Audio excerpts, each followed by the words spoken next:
All right, Isaac and Venice, thanks for waiting. Thank you. I've watched quite a bit on YouTube. Hang on, I put you on hold. If you're watching the live stream and everything, you're going to need to turn that off or down because we're getting feedback. Okay? Okay, let me turn the game on. Okay. And can the call screeners just tell people to do that by default? I'm sure you did, but... How's that now? Much better. Much better, thanks. Okay, I've watched the show on YouTube. I'm a first-time caller, and I'm getting a lot of echoing in the phone, so that's throwing me off a bit. But let me just ask a quick question.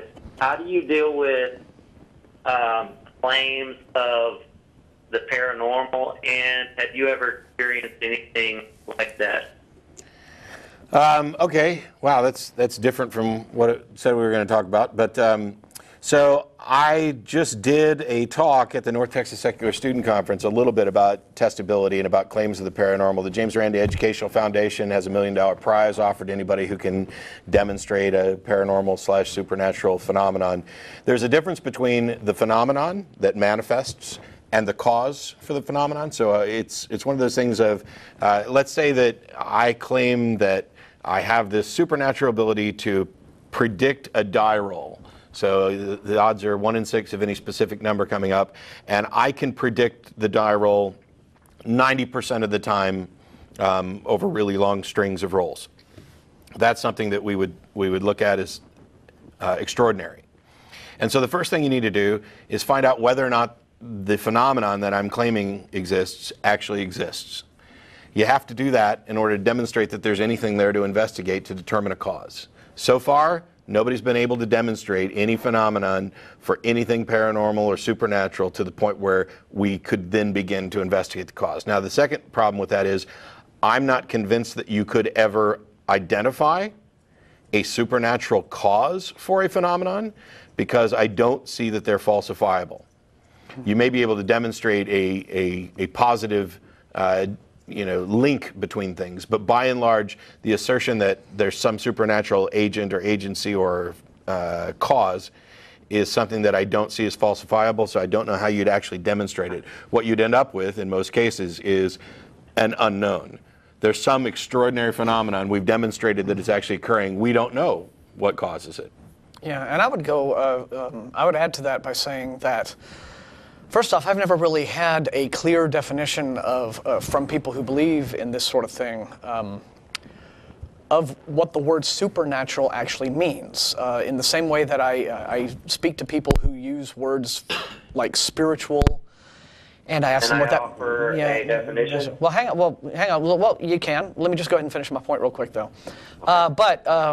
Building on what Matt said, what I would say is that if we ever encountered evidence of what people commonly refer to as a supernatural entity, let's say ghosts, right? Let's say that we come down with some really hard evidence of ghosts, like it's very, you can confirm it, we can get repeatable results. There's ghosts, they're really there. We've got one. It's solid. Well, that would not be scientific evidence of the supernatural. What that would mean is that there is something else new, there is something new about our natural world that we now know about. For example, ghosts would become something, they would become part of our natural world. They would become an undiscovered part of nature that we have now discovered. Well, in the same way that, really extreme ideas in physics and cosmology, and if you go deep into the universe where you have quarks and gluons and talking about multi-dimensions and what have you, and all this speculative science. And again, these would have seemed baffling magical concepts to people 200 years ago. But they're new things that we are discovering in nature. It's a little different from that. I mean, there are the proposed phenomenon are things that. That's why I was saying we would just have an unknown, that we don't know what the cause is. They wouldn't just be, it would be wrong to just say, oh, they're just natural. So for example, if somebody claims the natural universe, I would. Well, no, the phenomenon is. The phenomenon manifests, but the cause being supernatural. Go ahead. Unless the phenomenon acted with what would seem to be intent or some sort of intelligence. Which still doesn't confirm that it's supernatural. Yeah, because natural things act with intent. So what you would have to... What would you term that as? Well, I don't know. I need an example of what you're talking about, because I've never, Okay, I've not only never. I'll pull one out of thin air. Well, Okay, that's. How about something? How about something moving that should not be moving in a room? That has no reason to be moving, no physical reason to be moving. How do you know? How do you know that it has no physical reason to be moving? That's the example I'm giving. Well, I mean, what I'm saying is you're making a claim that you can't demonstrate.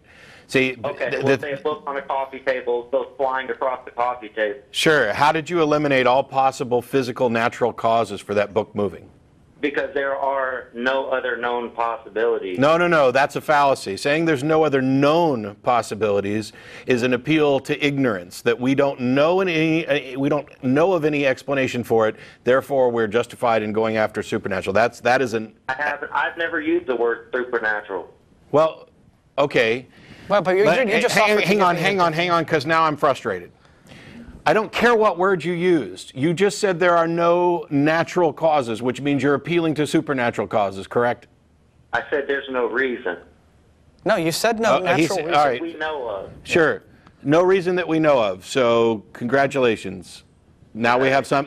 Now we don't know. So I'm asking you, my first question was, how would you process an event like that? Well, it depends on what the event is. In that specific case, we'd want to actually duplicate it and investigate it and look for natural causes. If we don't find any, that doesn't mean there aren't any. Okay, let me conclude this call with this. Then, have you ever seen any of the shows where they seem to have caught events like that on tape? Yes, they're disgustingly stupid shows. Do you think that they make those up? Yeah, I think some of them have been invented as. You know. Okay, stop. I didn't say I know. You asked me what my opinion was, and I gave you my opinion, and I did not claim to know. I am convinced that some of them are faked because we know that faking like that happens. We've caught people faking these things before. I cannot make that claim for all of them or any specific one, but they have not demonstrated an actual phenomenon sufficiently to justify believing it, and they still haven't and possibly could never demonstrate that it's caused by something supernatural. See, here are the options that you would be here are the options that you would be faced with, Isaac, if for example, let's say I'm watching this video and I see some phenomenon occur, okay? There are numerous options. Number one, a genuinely paranormal supernatural phenomenon is being recorded and I'm watching it on tape right now. That's one option. Another option is that the producers of the show have faked this just for the entertainment value of the show. My opinion. What? Hang on. Hold it. Hang on. I'm explaining why that's an opinion that I would have. Okay. The reason that I think that that's possible is because. You can listen offline. Go ahead. The reason that I think it's possible that some of these could be faked is because I work professionally in film and television. I have worked on reality shows. I have seen spontaneous events. I have been on set when these have been staged by the producer. You know, the producer will come in and they'll say, talk about this, do this, you get in an argument with this person, let's bitch this scene up, people. I mean, they'll say that, right?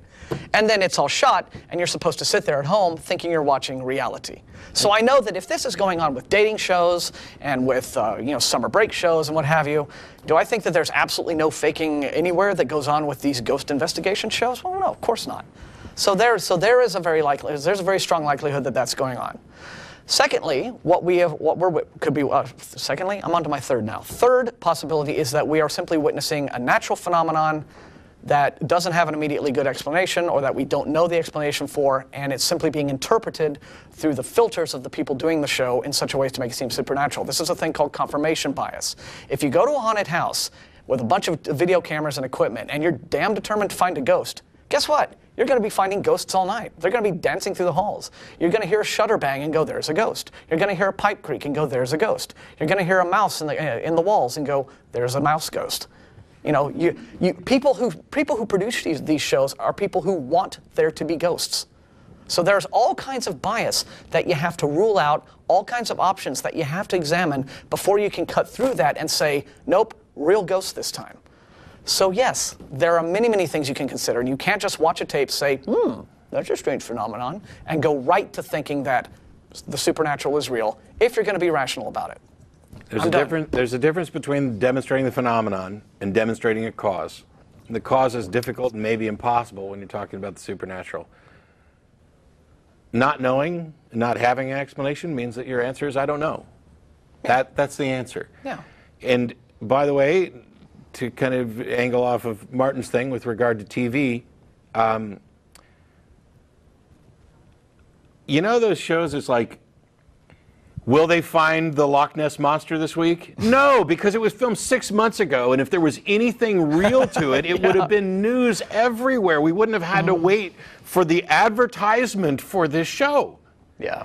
And there wouldn't be 93 ghost hunter medium shows, none of which have seemed to apply for the $1 million prize or anything. TV is not the source for good information about all sorts of things. If it is your only source and your primary source, chances are you are not justified in believing it. Especially if it's on like true TV. Yeah. Or the History Channel. Yes. The History Channel is probably the biggest abomination in the history of television because it portrays it, along with some of the other sciencey channels have gone kind of off the deep end. Yeah. At least some of the ghost hunter crap's on sci-fi where they're hoping. Yeah.